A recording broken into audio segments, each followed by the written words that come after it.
Sawa, ni katika huduma yako ya uinjilisti, ni ushuhuda gani ambao hutokuja kusahau kabisa, ambao Mungu alikushangaza kwa namna ya tofauti katika kuhubiri na kuwafikia watu wale ambao wenye mateso sugu, waliofungwa na nguvu za giza?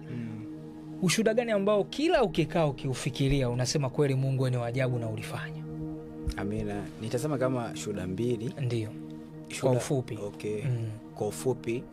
Shuhuda ya kwanza, ninakumbuka kuna siku moja nilikuwa nipo kwenye mfungo.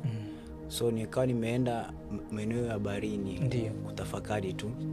Lakini katika hiyo sehemu nikutana na mwanadada. Ndio. Na yeye nimeketi hapa na kaka ameketi hapa. Ndio. Sasa rafiki yangu akawa amenipigia simu akasema, "Alo mtumishi, uko wapi?" Nikamwambia niko sehemu fulani. Yule mwanadada baada ya kusikia vile akasema, "Kumbe ni mtumishi." Nikasema, "Mimi ni mtumishi, mimi nampenda Yesu." Akasema, "Sasa mtumishi, mimi na shida bwana. Yaani mimi na shida, lakini inaamini hapa kwako utanisaidia." Ndio. Nikasema hapa ndio mahali pake, kwa sababu Yesu alikuja kwa ajili ya watu kama nyie. Okay. Umeona?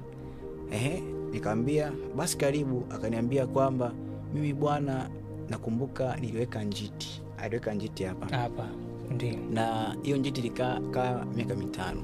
Na baada ya kutoa hiyo njiti sikuwahi kuona siku zangu, na wala sishiki mimba kabisa mtumishi. Lakini pia shida nyingine ilionayo, nikaenda kuomba sehemu hata kibarua, ninaomba nini mapenzi. Ndio. Nikamwambia ndio hivyo. Nikamwambia unamwamini Yesu? Akasema mimi namwamini Yesu, lakini mimi ni Muislamu. Ndio. Nikamwambia hakuna shida, Yesu anaweza. Kwa Yesu yote anawezekana. Okay. Mimi kwa baada ya kutoka pale, dada anipigia simu kesho, ameona siku zake. Lakini pia yupo kazi tena, anasema mtumishi, niko busy sana. Nikamwambia Mungu amefanya. Mungu amefanya.